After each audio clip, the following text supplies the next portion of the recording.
Good morning. Welcome to Horizon Unitarian Universalist Church. My name is Eileen Terrell, and I am one of today's worship associates. Also, I am active at Horizon in Horizon Players, our amateur theatrical group, and on the Worship Arts Committee. We extend welcome to everyone, those in person and watching us from home. All of you, first-time visitors and those who have been part of this church for some time. All of you, couples, singles, and families. All of you, straight, lesbian, gay, bisexual, transgender, and queer. All of you, the seekers, believers, and doubters. All of you, the thinkers and doers, the teachers and students of diversity and inclusion. More information about our church and faith can be found on our homepage, horizonuu.org. Forgive me a moment. Dropped a prop. Please join us for coffee and conversation after the service. At the end of the service, please exit through these doors to the labyrinth, where you will find the coffee area. And if you are watching us live, you can join us for virtual coffee hour on Zoom at 11:30, the link for which can also be found on our homepage. A few announcements. First, please keep your sense of humor and patience handy as we move through this new way of doing worship. Again, this week, we are not ready to sing together indoors. We invite you to hum along or just let the music wash over you. Today's worship service features many singers and storytellers. Please, if you feel the need to applaud, hold all applause until the end of the service. And if you would like a joy or sorrow read aloud during the service, please fill out a beige card located either in the back of the seats or on the table here, and then place them in the bowl. During the early part of the service, you are also invited to light a candle of intention while you are at the joys and sorrows table. In addition to these announcements, please be sure to read the ones located in your order of service. And one more announcement. Today, Horizon welcomes artist Nancy Sterling Tyler, whose work appears in our sanctuary this month. Please be sure to enjoy her art, which is also available for purchase. Nancy loves to paint outdoors and will be available after the service if you'd like to speak with her about her work. Nancy, would you please raise your hand so we can recognize you? Thank you.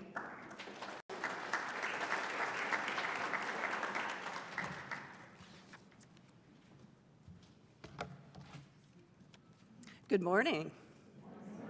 My name is Lauren Daniel, and I serve as your Director of Lifespan Religious Education. And I also welcome you to church this morning. Now, let us enter sacred time with these words from Elizabeth A. Parrish. Come into this house of worship. Come in and find peace and rest, inspiration and aspiration, fellowship and love. Come in and find light for your darkness, a friend's touch for your loneliness, and music for your soul.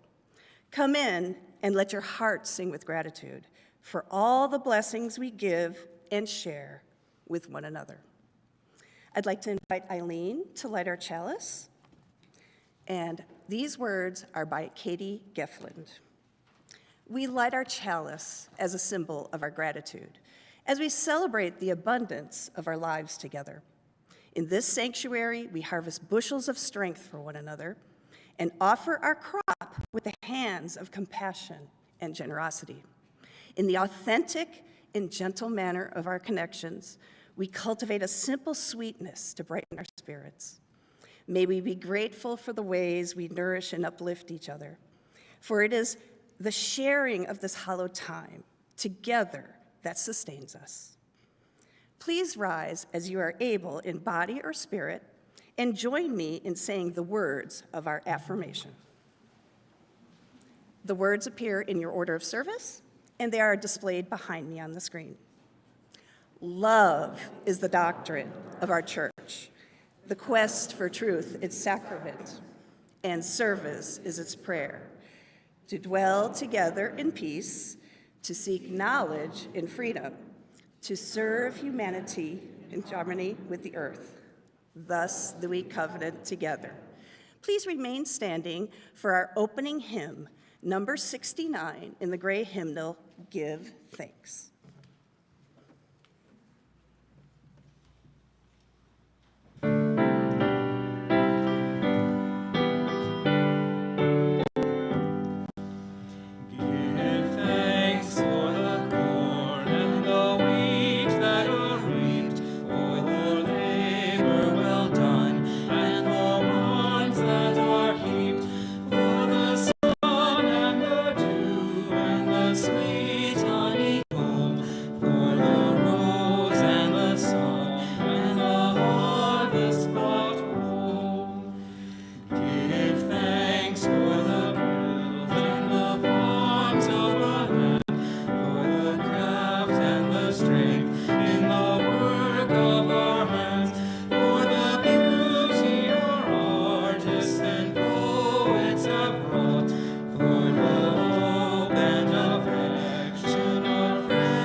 Please be seated, and we will have the first part of our story.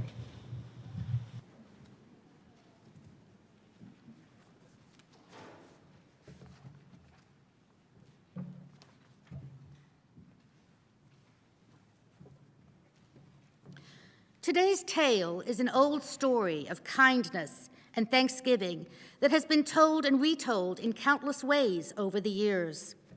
Horizon thanks Bay Area UU Church, who shared their version of the story with us. Please look around your seat and find your item to contribute during the story.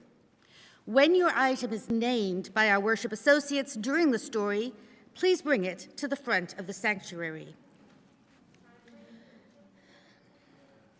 It had been a long, lean year in the small town. The stores of food that had been carefully gathered after the last good harvest were now nearly gone. In fact, the townspeople and farmers in the valley were growing fearful that the drought would never break, and it would be weeks or months before the tender green shoots of new plants would come up through the rich soil of their gardens.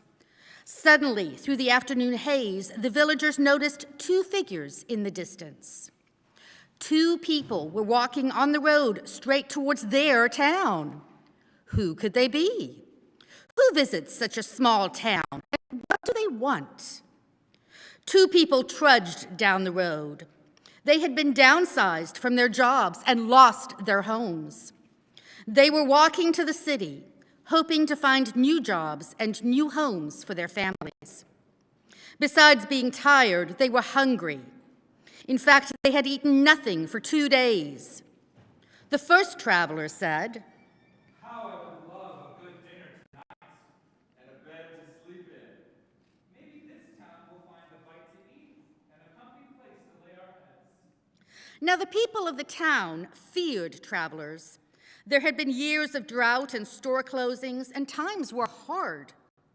When they saw the two travelers coming down the road, they talked among themselves. Here come two travelers. Travelers are always hungry, but we have so little for ourselves.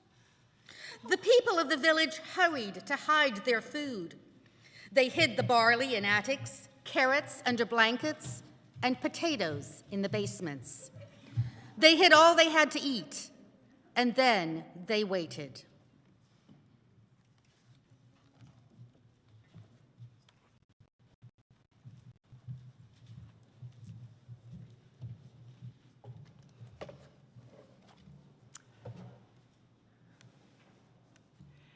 At this time of Thanksgiving, when we are grateful for all that is good in our lives, we are reminded that your pledges and donations help support the ministry and the mission of this church.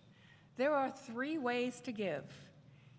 In person, there will be an offering basket in the sanctuary by the door at the labyrinth, to the labyrinth. We invite you to give as you leave. You may also give online at horizonuu.org and click the giving button on the top right-hand corner and select donations. After that, just look for the button that says Give Here. Or you can mail checks made out to Horizon UU Church. Our address can be found on the home page of our website and also on the back of your order of service. And remember, our Share the Plate recipient for the month of November is Faith in Texas, an organization that engages people, communities, and voters through community organizing, civic engagement, and leadership development to create pathways of opportunity for all Texans to thrive. Anytime in the month of November, when you give for Faith in Texas, don't forget to put Faith in Texas in the additional information box if you are giving online, or in the memo line of your check if you are mailing it or putting it in the offering basket. Today's offering will now be gratefully given and received.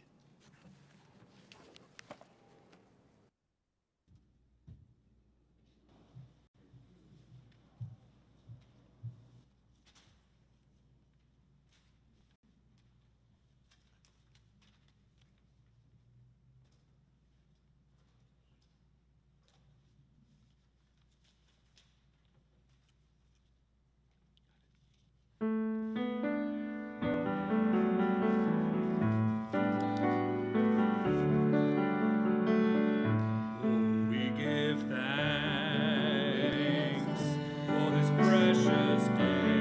precious day. We're all gathered here, and those far away. For this food we share, with love and care. We give thanks for this precious day. We give thanks for the earth's bounty, that your blue green home gives us all we need. For these gifts we share, with love and care. We give thanks for the earth's bounty.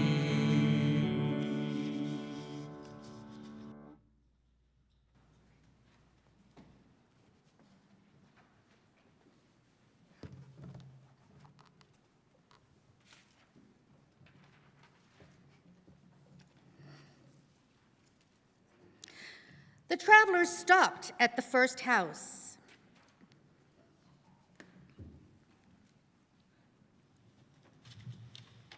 Good afternoon. Oh, good afternoon. Could you spare a bit of food for 2 hungry people? Oh, we have no food for ourselves. Even it has been such a poor harvest, but with the drought, and I'm sure you understand. Of course. The travelers went to the next house. Excuse me, could you spare a bit of food? Do you have a corner where we could sleep for the night? Oh, no. We gave all we could spare to the last travelers that came before you, and our beds are full. At each house, the response was the same. No one had food or a place for the travelers to stay. The townfolk mentioned very good reasons, like feeding the sick and having enough left over for the children. They even stood in the street and sighed and looked as hungry as they could.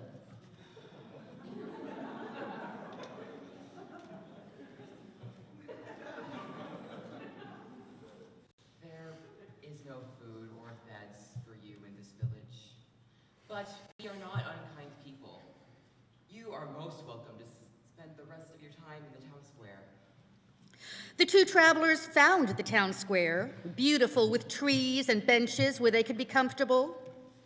As they settled in, their growling stomachs reminded them that the people seemed hungry, or stingy, or both. It was hard to tell. What was clear was that the town would not be offering any food to the travelers anytime soon. The travelers talked together. Then the first traveler called out, Good people, we are two hungry travelers in a strange town. We have asked you for food, and you have no food. But you see, we just remembered that some of the stones my friend is carrying here are, well, they're of the magic variety. And we want to thank your town for your hospitality by making stone soup. Stone soup? That sounds awful. Ah, but stone soup is not awful at all. It's yummy and delicious. And it's very simple to make. All you need is the right stone, which we have, and a cooking pot, which we very much hope you'll lend us, some fresh water, and finally, a small fire to cook on. well, the residents knew the pot wasn't going anywhere, and there was enough water to fill one pot. So they brought those out and set the pot on the fire. Can those in the seats with the pot and the water please bring them to the front?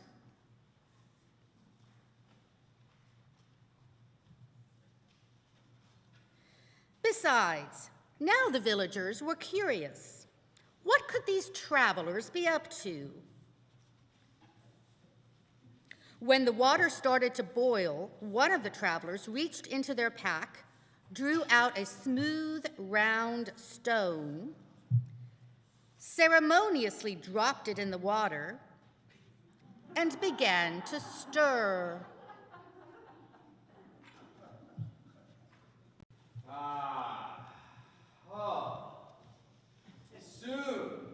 Soon we shall have some excellent stone soup.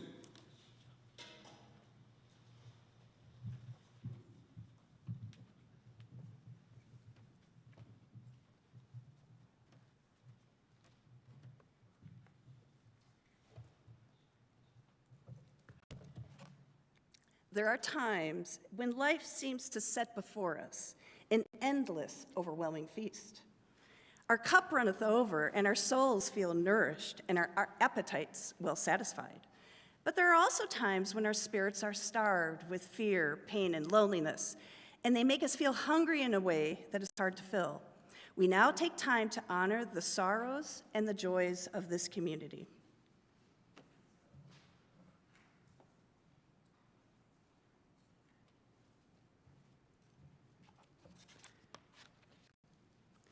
This is a very tender time. It's wonderful. This is only our third meeting in person since March of 2020, and it's very joyful.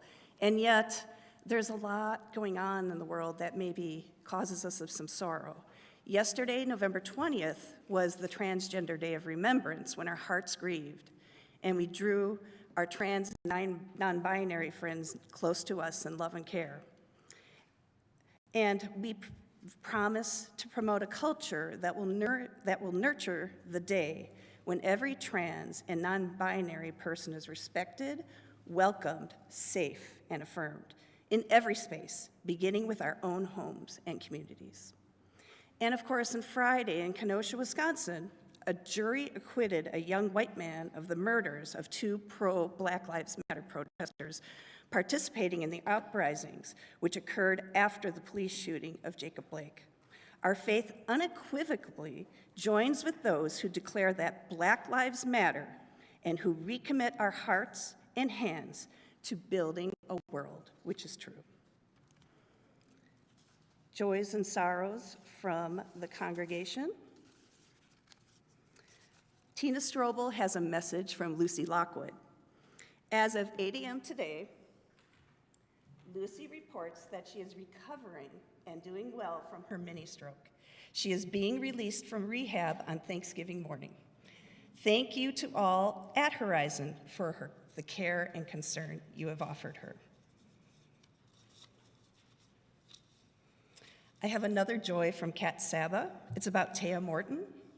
The city of Louisville has installed one of Taya's paintings on the traffic signal box at Garden Ridge and Valley Parkway. Congratulations, that's wonderful. And I have an anonymous joy, a joy for the kind words, thoughts, and deeds of family, friends, and strangers that strengthen us in troubled times. Finally, I'm going to go ahead and light a candle for all those joys and sorrows which have gone unspoken but reside in our hearts.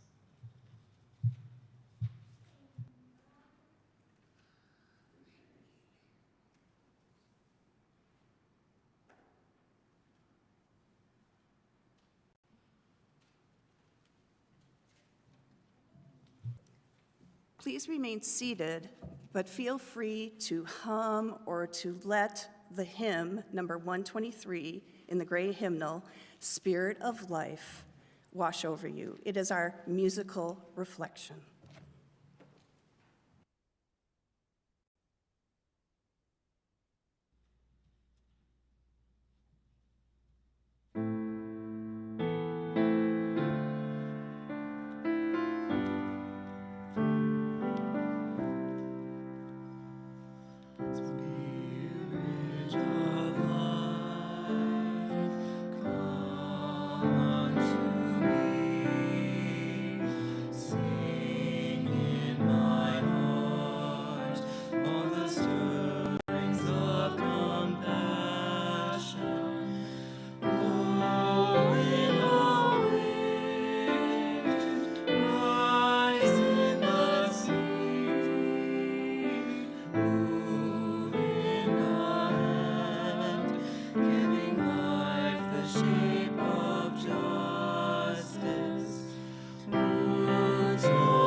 I'm going to ask the indulgence of our actors because I skipped ahead. And remember, sense of humor, all that. It's all right. Well, let's take a deep breath. And would you please join me now for the spirit of prayer and meditation? I invite you all to still your minds and breathe and relax. Spirit of life, Spirit of love, great mystery, God, thank you for all who are gathered here today, here and online. Gathering in person still feels so new and wonderful, and we are grateful to be together, and we are so grateful to be together in such troubled times. We remember our transgender siblings who have tragically lost their lives. I've heard more than 45 just this year in the United States.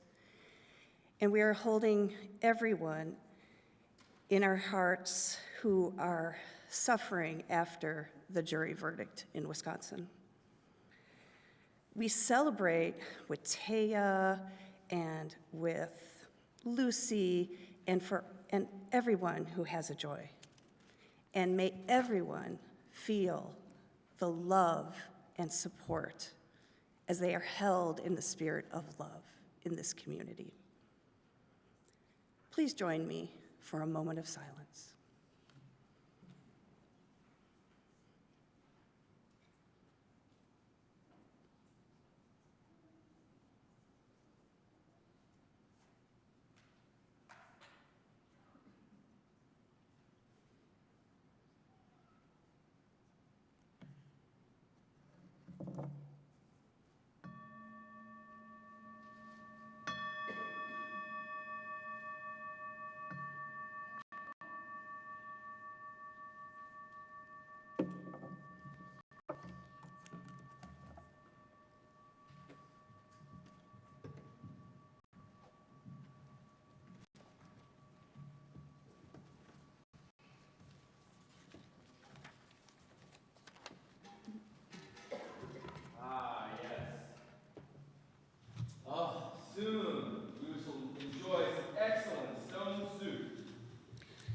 And soon the stone soup began to simmer, and the people stood around watching the travelers, more curious than ever, but also more hungry than ever. Oh, but it is a pity that we don't have any salt or pepper. Any soup improves with salt and pepper. The townspeople who had gathered around to see glanced at each other. Surely it wouldn't hurt to give away a little salt and pepper. How much could these travelers use anyway? The mayor stepped forward and spoke. We can help. Surely someone has salt and pepper in their pantry to spare.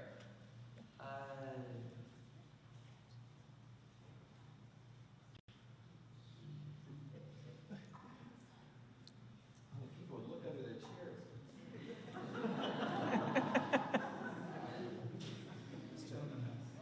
You there. Fetch some sacrifice and salt. Bring it here. Thank you so much. Kind.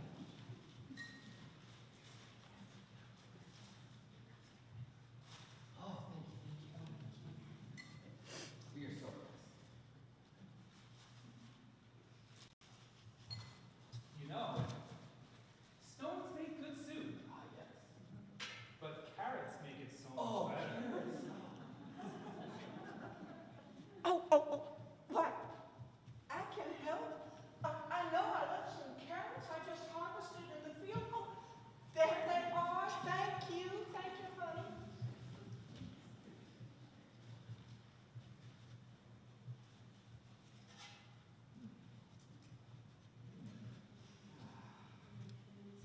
Stone soup is really best with a little cabbage.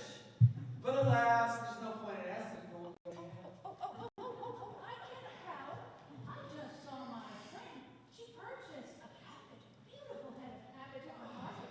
Here's my friend who has the cabbage. They can add to this unusual soup. Thank you.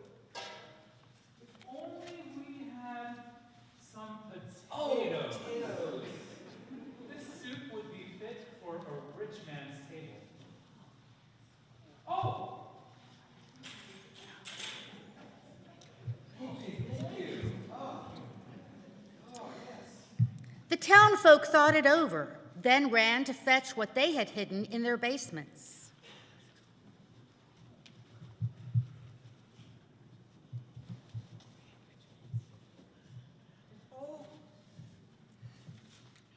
Oh, a rich man's soup. And all from a stone. Indeed, like magic. You know, if only we had a little bit of barley. Oh, yes, this soup would be fit for a king. Well, my cousin, she has a sack of barley in her hut. So, cousin, thank you. There you are. Let's bring that barley into our soup too.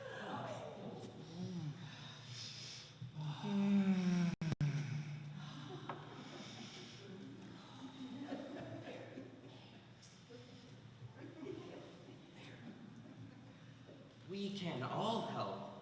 Attention, townspeople.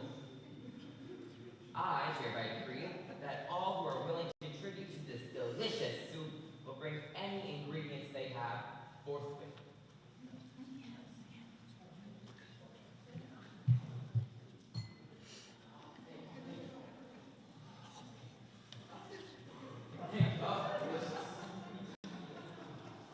Oh, wonderful. Thank you so much. You're all so kind. Thank you for your contributions. After every item was added, the travelers thanked the townspeople for their generosity and sharing. And so the soup pot, now filled with an assortment of vegetables and grains, began to release its tantalizing aroma. Everyone's mouth was watering and stomach grumbling just thinking of eating such a fine meal. The stone soup was nearly complete, and the people's hope and gratitude began to crowd out thoughts of hunger. And finally, after cooking all afternoon, the soup was finished. The soup is ready, and all will taste it.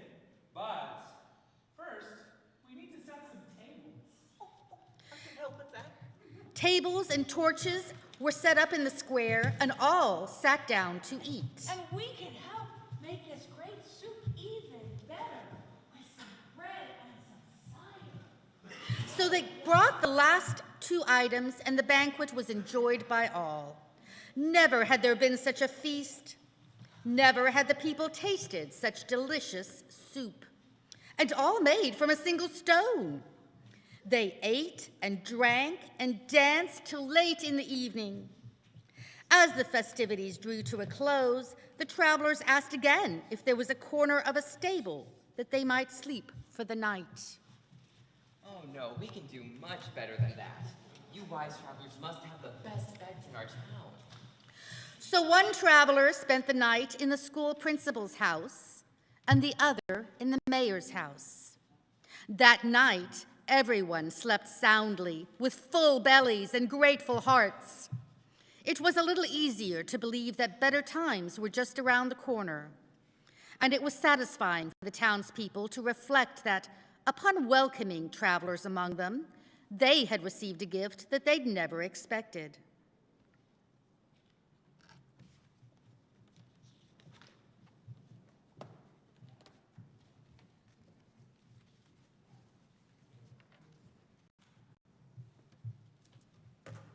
So, the stone soup story is a classic tale. And it really is the perfect story of gratitude, not only for when it was set hundreds of years ago, but for us today in 2021. When Reverend Meredith asked me to lead this service, I immediately thought of basing this service on the stone soup story for many, many reasons. And like all children's literature, it's deceptively simple in its message, but when you dig deep, you will find the lessons it imparts are so relevant to us today, right now, even though the story is set in a time long ago. So I find the travelers in the story intriguing. As you may know, before I came to you as your education director, I was a longtime modern language teacher, and I would use the stone soup story with my elementary and middle schoolers to teach them food vocabulary. So I would say, who has the onions? And the kid with the picture of the onions would come and put it in the pot, and they would act out the story, they would act out the verbs and all that kind of stuff. It was really fun. And then afterwards, I would ask them some very basic questions about the story. I would ask them questions like, what do you think of the travelers? And my French students would say, mauvais, which means bad. They would say things like, ils trichent, ils mentent, which means they're tricksters and they're liars. But now that I look back, I'm not so sure the travelers were tricksters or freeloaders or liars. I now believe that maybe the travelers were astute students of human nature. Maybe, and just maybe, the travelers saw or understood something about the people in the village the people couldn't see in themselves. Maybe the travelers understood something about gratitude and happiness, which was lost on the villagers, or the villagers couldn't feel positive emotions due to the drought or famine they were dealing with. So I would like to ask my first helper to come up front.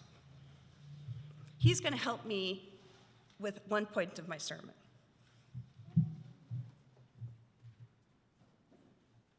All right, you ready? Okay, I'm going to try to beam close to the microphone. Okay, you ready? So our job is to keep whatever I throw at you up in the air. You ready? Okay, here you go. Okay. Okay, here you go. Oh, here you go. There you are. All right, you can stop. Let's put them back in here. All right. So I have to ask my assistant some questions. So I want to ask you, and I'll repeat your answer. You don't have to speak in the microphone. So how was it when you were just doing the one balloon by yourself? It was much easier to keep up. It was much easier to keep up. So when you got more than one balloon, what happened?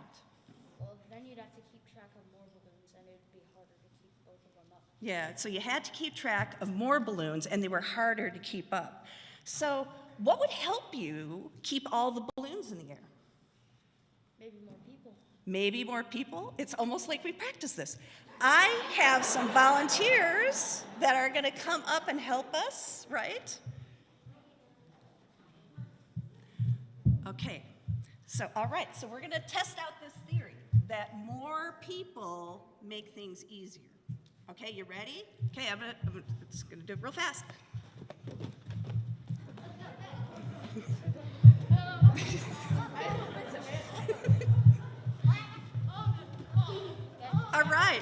All right, folks. I only see one balloon on the floor. All right, let's put them back in the basket, please.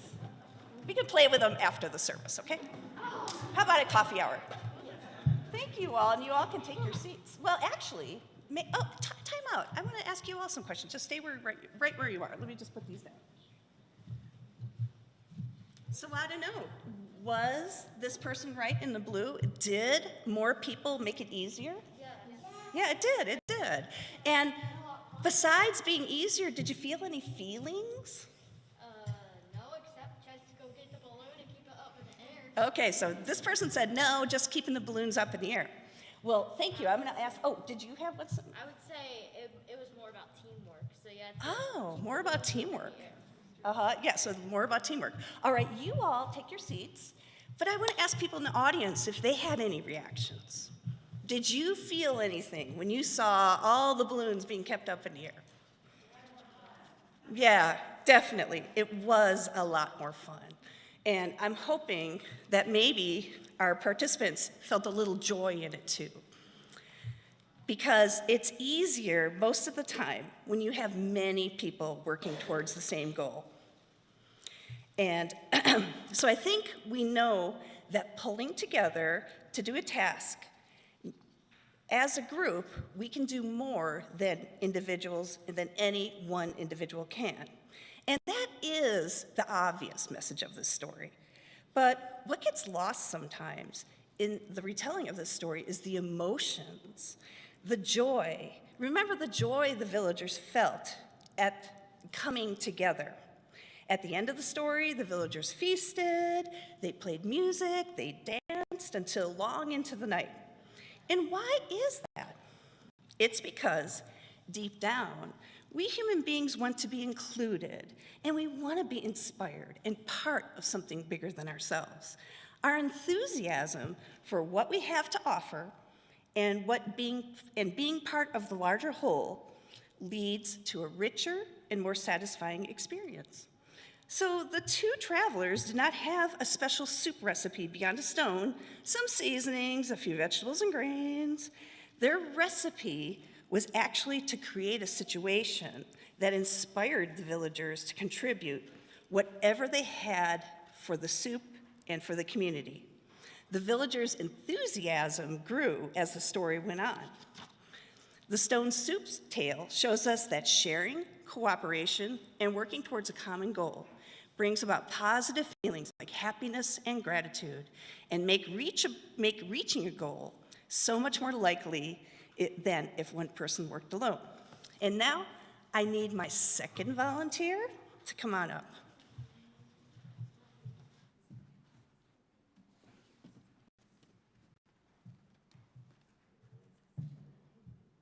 Right, just in case you can't read this, it says, do not open till Sunday.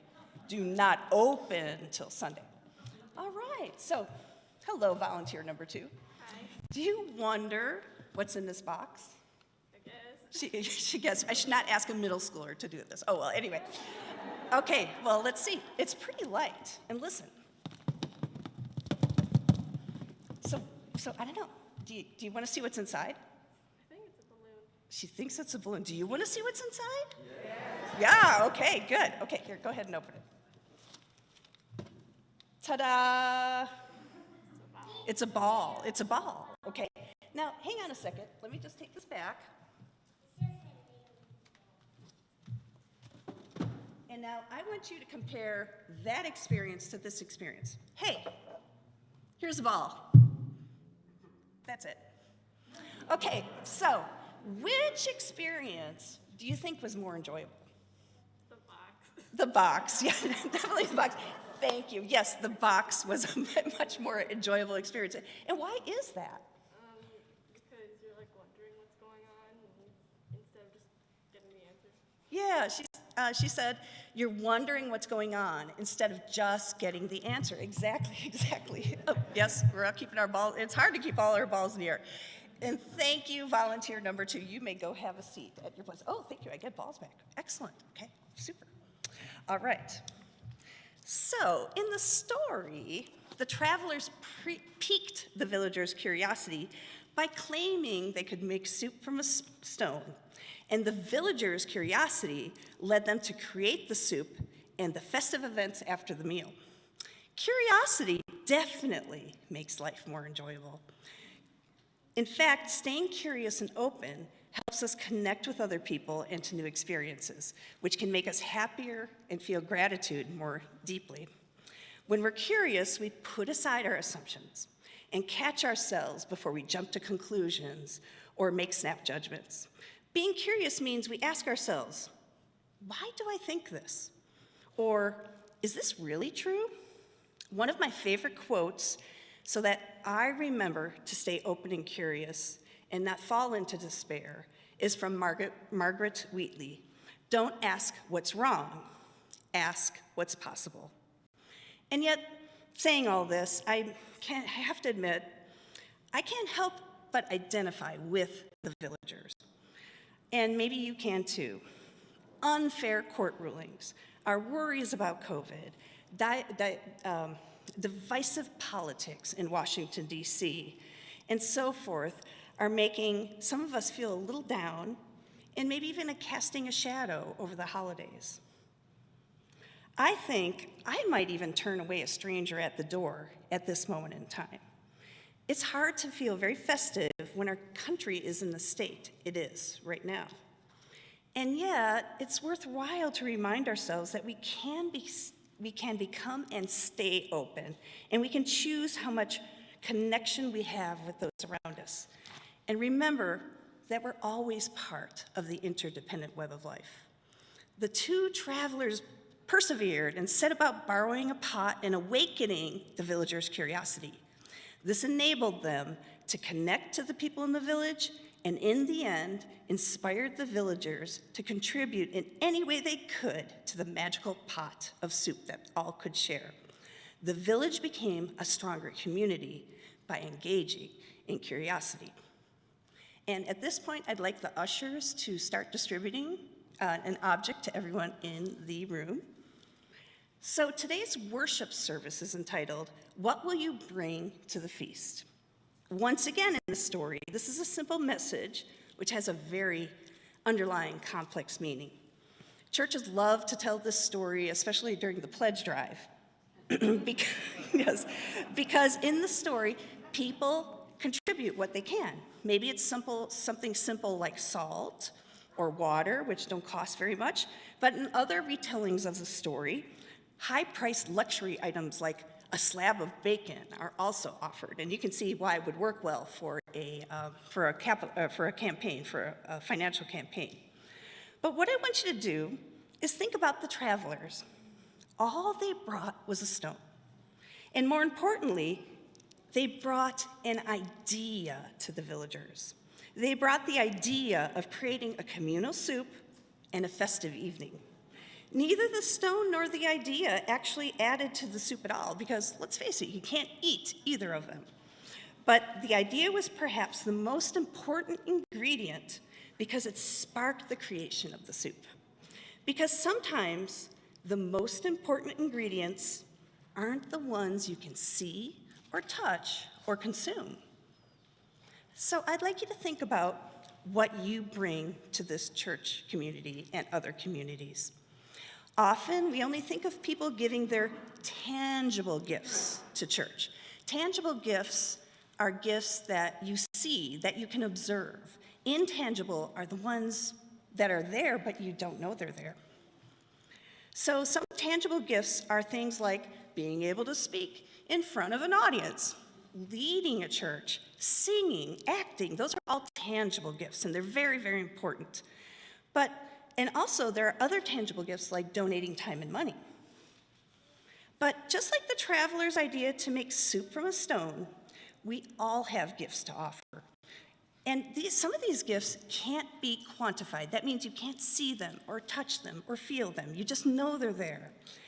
These are what we're calling intangible gifts.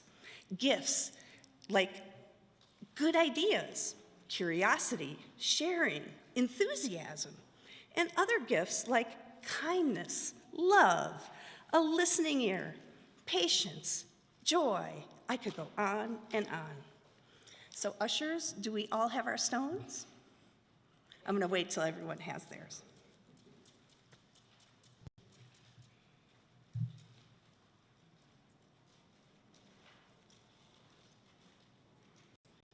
So what I'd like you to do is take the stone the usher gave you or that you chose out of the basket, and I want you to hold it in your hand in front of you. I want you to think about what simple, intangible gifts you bring to the community. I want you to send your thoughts to your stones and imbue, that means fill your stone with the thoughts of your gifts. And then I'd like you to think of all the ways your gifts enrich our community and make it stronger and more joyful, and keep it there, right there. And you may take the stone with you after the service today if you'd like a reminder of your gifts that you bring to our community. Now, please keep the stone in front of you because our story is not over. There's a little-known conclusion that is rarely told, but that it brings a richer, deeper, and more complex meaning to this fable. For the last time, I'm going to invite our actors up front.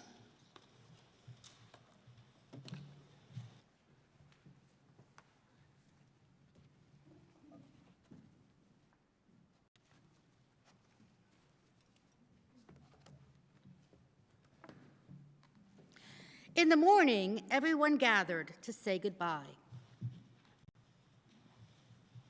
Oh, thank you, for we shall never go hungry now that you have taught us to make soup from stones.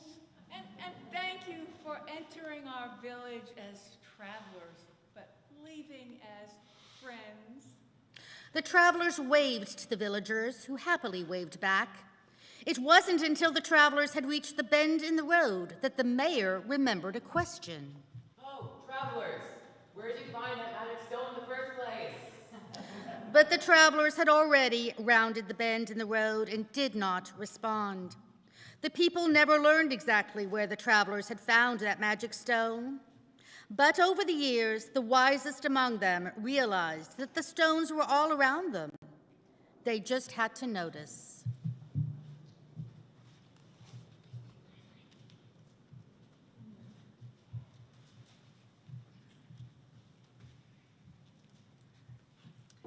Before we conclude, I would like to extend my gratitude to everyone who helped with our worship service this morning. Please join me in thanking our talented worship associates,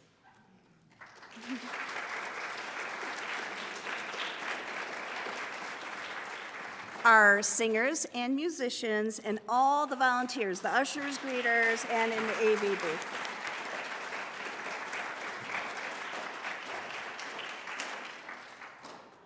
Going to ask Pam to extinguish our chalice. And would you recite the mission and vision of this church with me? We extinguish this flame, but not our commitment to Horizon's mission to welcome radically, love boldly, grow spiritually, and serve courageously. And we do this to work towards our vision.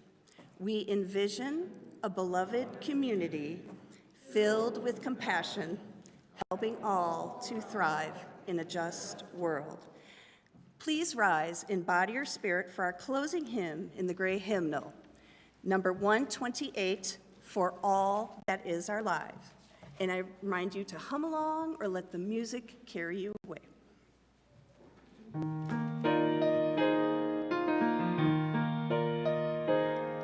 For all that is our life, we sing our thanks and praise. For all life is a gift which we are called to use to build the common good and make our own days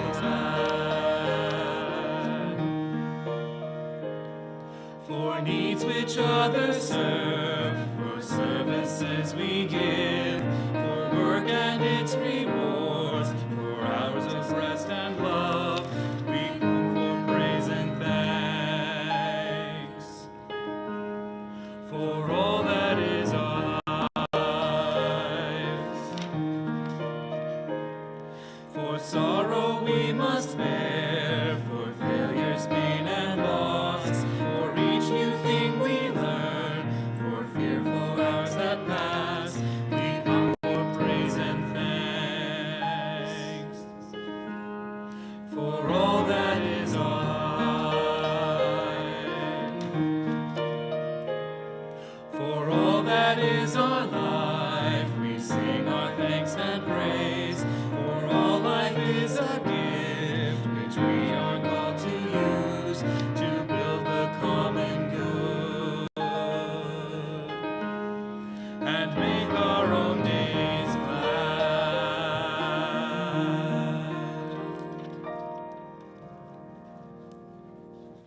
Please remain standing. Before March of 2020, it was the tradition at this church to join hands at the end of worship, but we can't do that right now because of COVID.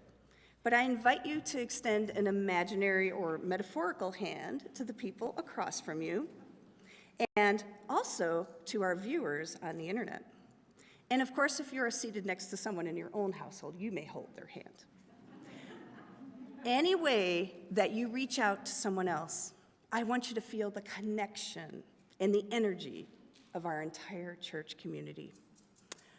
Our benediction is by Amy Kindred. Of all the gifts in the world, for love, we are grateful. For all the gifts in the world, for helping hands, we are grateful.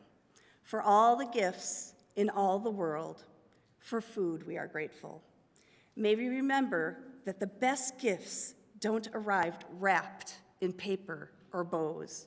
For love, for helping hands, food, and all those intangible things, we are grateful. May it be so, and amen. Go in peace. Happy Thanksgiving.